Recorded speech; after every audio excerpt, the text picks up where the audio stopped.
Puji Tuhan, selamat pagi, selamat kembali kita berjumpa di dalam kasih Tuhan Yesus Kristus. Pagi hari ini saya rindu mengajak kita semua untuk kita menundukkan kepala dan kita akan berdoa sebelum kita sama-sama belajar firman Tuhan. Bapa yang baik, pagi hari ini hati kami limpah dengan syukur, kami bersyukur, kami berterima kasih buat rahmat Allah, kebaikan Allah di dalam hidup kami. Pagi hari ini Tuhan, Engkau Allah yang melihat setiap hati kami, sucikan dan kuduskan, supaya kami layak untuk menerima firman-Mu. Terima kasih banyak Tuhan, kami akan buka hati buat firman Tuhan, di dalam nama Tuhan Yesus Kristus. Haleluya, amin. Puji Tuhan. Renungan firman Tuhan pagi hari ini saya beri judul Tuhan tidak ingkar janji. Dan kita akan membaca firman Tuhan di dalam Lukas 1 ayat 24 dan 25. Demikian firman Allah. Beberapa lama kemudian Elisabet istrinya mengandung dan selama 5 bulan ia tidak menampakkan diri. Katanya, "Inilah suatu perbuatan Tuhan bagiku, dan sekarang ia berkenan menghapuskan aibku di depan orang." Amin. Bapak Ibu yang terkasih dalam Tuhan Yesus Kristus, Zakaria dan Elisabet adalah orang-orang yang berusaha hidup benar di hadapan Allah. Belajar hidup menurut apa yang Tuhan mau. Namun demikian, Zakaria dan Elisabet bukan berarti terlepas dari setiap pergumulan. Zakaria dan Elisabet, mereka ada di dalam pergumulan. Karena apa? Karena mereka belum memiliki keturunan, yaitu anak. Sudah sangat lama mereka menantikan keturunan. Secara manusia, hal itu tidak mungkin.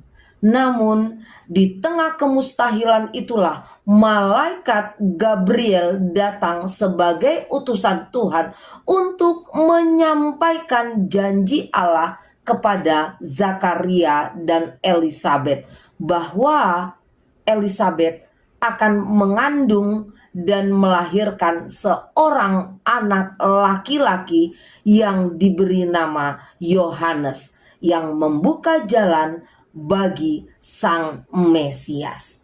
Nah, Tuhan berjanji akan memberikan Mesias.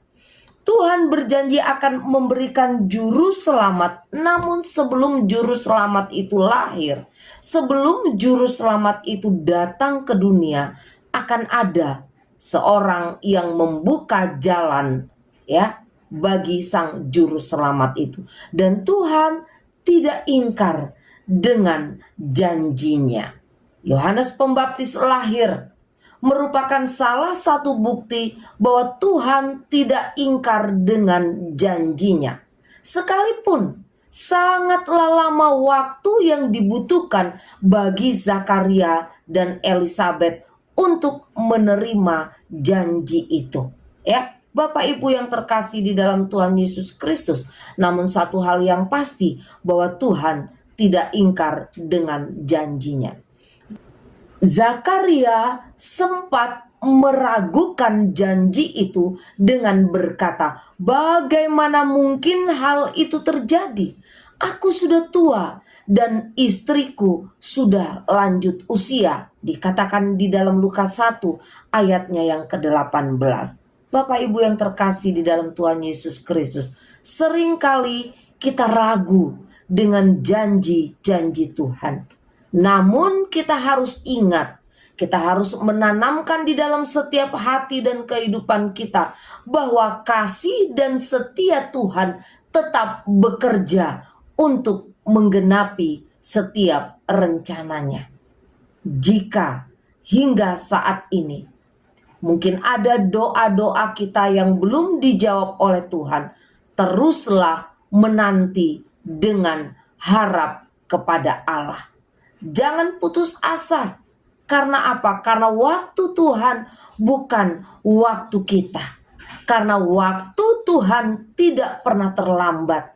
Karena waktu Tuhan tidak pernah terlalu cepat, tetapi tepat dan indah pada waktunya. Tuhan bekerja di tengah ketidakmungkinan, dan Dia setia menepati setiap janjinya bagi saya, bagi kita semua yang percaya kepadanya. Amin. Kita tundukkan kepala dan kita akan berdoa bersama-sama. Bapa yang baik, kembali kami bersyukur buat firman Allah yang kembali mengingatkan kami, meneguhkan setiap hati kami bahwa kami memiliki Allah yang tidak pernah ingkar dengan setiap janji-janjinya. Bapa yang baik, kami bersyukur bahwa setiap doa yang kami naikkan kepadamu, kami percaya Tuhan mendengar dan Tuhan menjawab. Akan ada waktunya Tuhan menepati setiap janji-janjimu dalam hidup kami. Pagi hari ini Tuhan, kembali kami menyerahkan hidup kami ke dalam tangan-Mu. Tuhan pegang tangan kami, Tuhan tuntun setiap langkah hidup kami. Ampuni setiap salah dan dosa kami. Di dalam nama Tuhan Yesus Kristus kami berdoa dan mengucap syukur. Haleluya. Amin. Puji Tuhan, selamat pagi dan Tuhan memberkati kita semua.